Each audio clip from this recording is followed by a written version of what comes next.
नमस्कार, स्वागत है आपका। आप देख रहे हैं नेशन न्यूज 10। आपके साथ मैं हूं ईशा खान। चलिए शुरुआत करेंगे बुलेटिन की बड़ी खबर के साथ।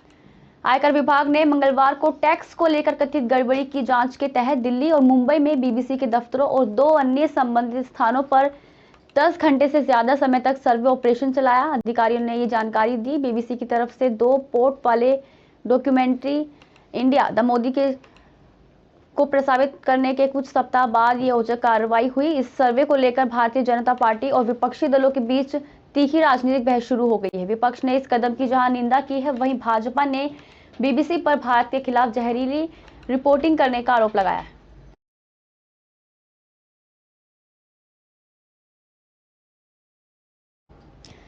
योगी आदित्यनाथ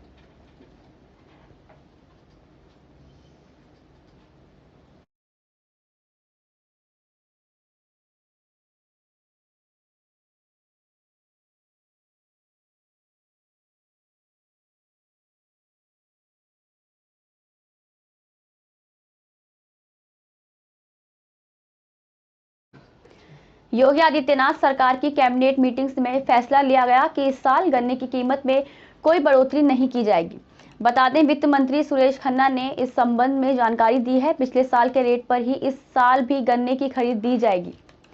उत्तर प्रदेश सरकार पेराई सत्र 2022 से 23 के लिए गन्ने के दामों में कई बढ़ोतरी नहीं होगी और पिछले कीमत की इस बार भी दी जाएगी।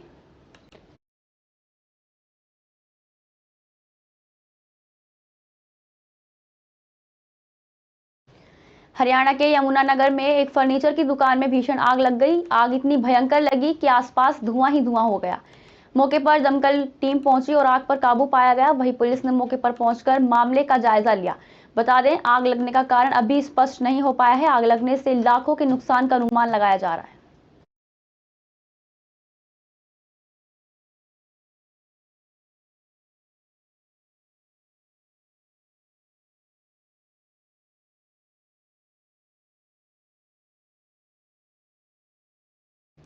यूपी में कानपुर देहात की घटना को लेकर प्रदेश की योगी सरकार पर राहुल गांधी ने निशाना साधा है। राहुल गांधी ने कहा है कि बुलडोजर नीति इस सरकार की क्रूरता का चेहरा बन गई है। वहीं इससे पहले कांग्रेस की यूपी प्रभारी प्रियंका गांधी ने कहा, सरकार के बुलडोजर पर लगा मानवीयता का चश्मा खतरा बन चुका है। राहुल गांधी ने कहा कि जब सत्ता का घमंड लोगों के जीने का अधिकार छीन ले, उसे तानाशाही कहते हैं। इससे पहले इस घटना को लेकर प्रदेश की योगी सरकार पर हमला बोलते हुए प्रियंका गांधी ने कहा कि सरकार के बुलडोजर पर लगा अमानवीयता का चश्मा इंसानियत के लिए खतरा बन चुका है। साथ ही उन्होंने ये भी कहा कि पीड़ित परिवार के लिए न्याय सुनिश्चित करने के साथ ही दोषियों के खिलाफ कठोर कार्रवाई होनी चाहिए।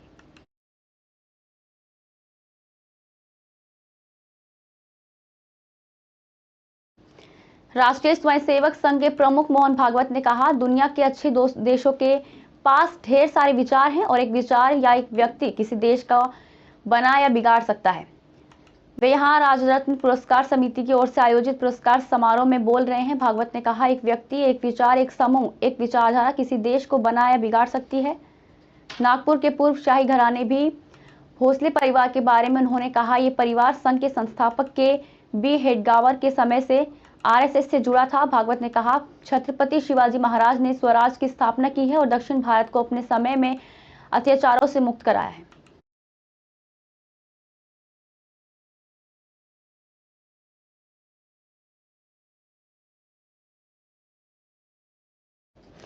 हैदराबाद के बीबी नगर में गोदावरी एक्सप्रेस पटरी से उतर गई। एक घटना विशाखापट्टनम से हैदराबाद आते समय हुई। इस हादसे के कारण ट्रेन में यात्रा कर रहे सभी यात्री दहशत में आ गए। हादसे के वक्त मालगाड़ी दूसरे ट्रक से नीचे उतर गई। एक बड़ा खतरा बाल बाल टल गया। रेलवे अधिकारियों ने बताया कि सभी यात्री सुरक्षित हैं। हादसे के कारण कई ट्रेनें बाधित रही। हालांकि किसी भी हताहत होने या चोट लगने की सूचना भी नहीं मिली है। उसी ट्रेन से पटरी से उतरे डिब्बों को अलग कर यात्रियों को निकाला गया।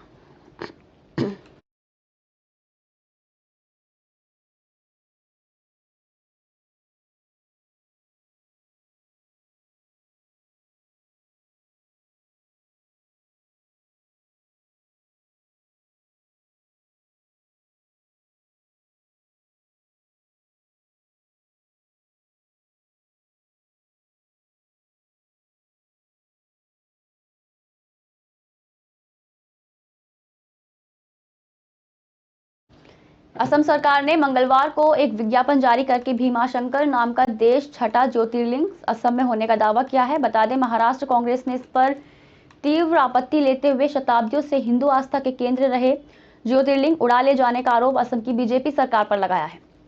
पार्टी नेता सचिन सावंत ने कहा है कि अब तक बीजेपी की दूसरी राज्य सरकारें महाराष्ट्र के निवेशक चुरा रही थी, अब तो धार्मिक केंद्र उठा लेने की कोशिश भी की जा रही है। वहीं भीमाशंकर देवस्थान के मुख्य पुजारी मधुकर शास्त्री गावंडे ने कहा कि असम सरकार जो कहती है उस पर किसी को विश्वास नहीं करना चाहिए।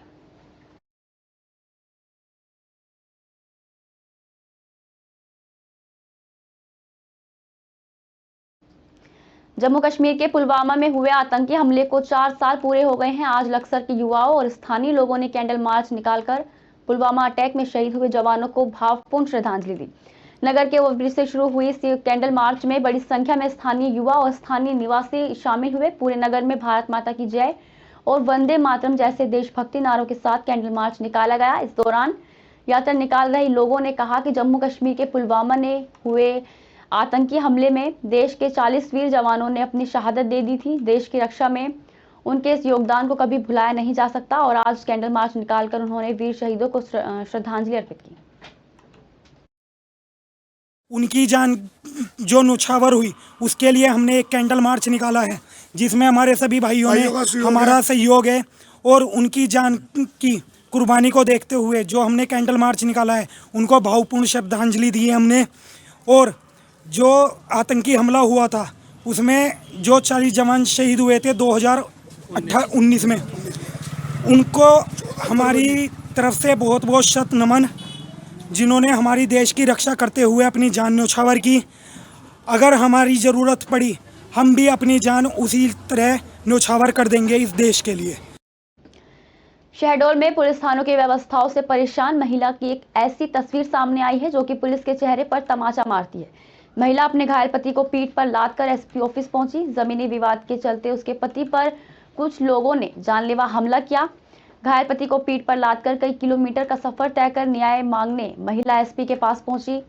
पीड़ित की आपबीती सुन पुलिस अधिकारी ने जांच के निर्देश दिए। दरअसल आरोपियों ने गेंदूलाल के पास रखे पैसे भी छीन लिए। परिजनों ने गेंदलाल को घायल अवस्था में मेडिकल कॉलेज शहडोल में भर्ती कराया है, जहां उसका इलाज चल रहा है।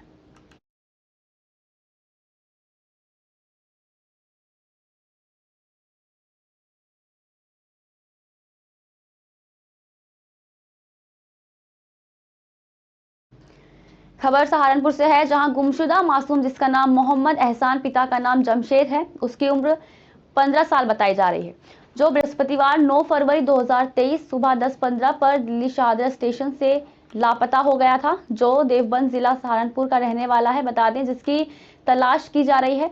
आप तस्वीरों में देख सकते हैं इस मासूम को। अगर इसके बारे में किसी को कुछ भी जानकारी मिले तो नीचे दिए गए नंबर पर इसकी सूचना दे सकते हैं। इस मासूम के परिवार वाले लगातार तलाश कर रहे हैं और परेशान हैं।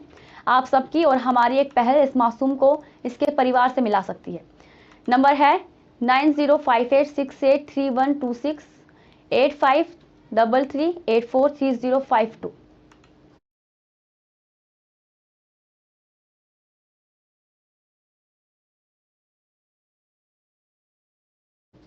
वेदांत आश्रम गंज बसोदा में चलने वाले रुद्र महायज्ञ और सरस संगीत में शिव महापुराण कथा के सप्त दिवसीय आयोजन के सप्तम और समापन दिवस में सर्वप्रथम 11 बजे समस्त यजमान, आचार्य और भक्त गणों के बीच 7 दिन से चल रहे रुद्र महायज्ञ की पूर्णाहुति की गई। इस अवसर पर जगत गुरु अनंतानंद द्वाराचार्य डॉक्टर स्वामी राम कमलदास वेदांती जी महाराज ने सभी पत्रकारों का सम्मान किया और कहा कि यज्ञ हमारी सनातन संस्कृति का मूल आधार है। यज्ञ में उच्चारित किए जाने वाले वेद मंत्र, देवताओं का पूजन और वेदियों का वैदिक विधि से होने वाले पूजन के साथ होने वाले हवन से संपूर्ण विश्व के कल्याण की कामना की जाती है।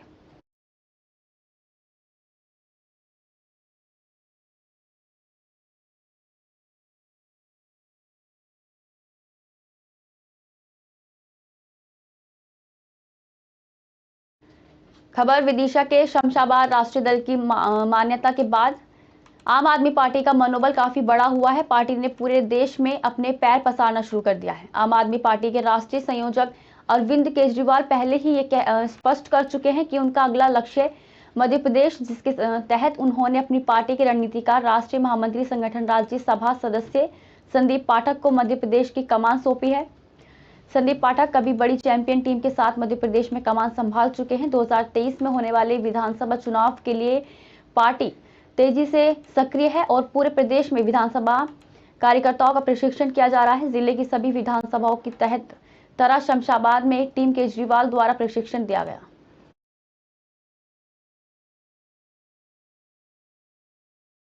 बिल्कुल जाएंगे स्थानीय मुद्दे। हमारे जो संगठन की जो अभी अभियान जो चल रहा है, हमारे नीचे से वही मुद्दों को भी हम लोग सर्च कर रहे हैं कि आज जैसे कि अब बात करें नगर पंचायत एक शमशाबाद है, ये स्थानीय मुद्दा है। लेकिन अगर नगर पंचायत की सुबह से लेकर शाम तक अगर कमियां निकाली जाएं तो नेता सिर्फ कुर्सी और मंचों पर बैठकर और भाषणबाजी कर रहे हैं। लेकिन अगर देखा जाए तो शमशाबाद की अगर 15 वार्ड हैं तो 15 वार्डों में नालियों की कंडीशन देख लीजिए, रोड की कंडीशन देख लीजिए। मैं अभी आ रहा था तो मैं वहाँ पे उतरकर मैंने पूछा ठेले वाले से कि भैया आप ये बताइए, आप ठेला ये लगाते हैं रोड पर, आपसे नगर पालिका नगर पंचायत कितना पैसा लेती है? कि 10 रुपये हमसे प्रतिदिन लेती। तो मैंने कहा रविवार के दिन तो गवर्नमेंट का भी अवकाश होता है, तो आपसे भी 10 रुपये वसूलते, हमसे 10 रुपये संडे के दिन भी वसूला जाता है।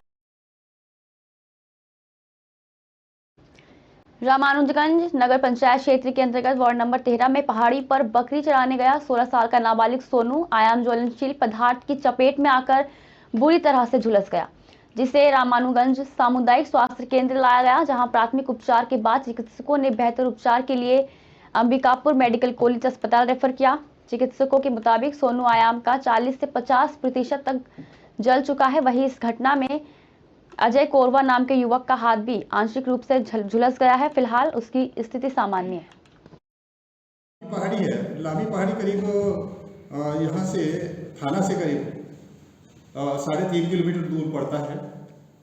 और ये दिनांक 13/2/2022 को करीब 5 बजे थाना प्रभारी को सूचना मिले कि एक व्यक्ति है, कोई ऐसा ज्वलनशील पदार्थ से सोनू नाम का है, वो झुलस गया है और अस्पताल में उपचार करा रहा है। इस सूचना पे तत्काल गया और जाकर वहाँ पता किया तो वो उसका चेहरा और उसका जो पिंडली में जला हुआ था और उसको तत्काल उपचार हेतु उसको अंबिकापुर अस्पताल उसको रिफर करवाया गया।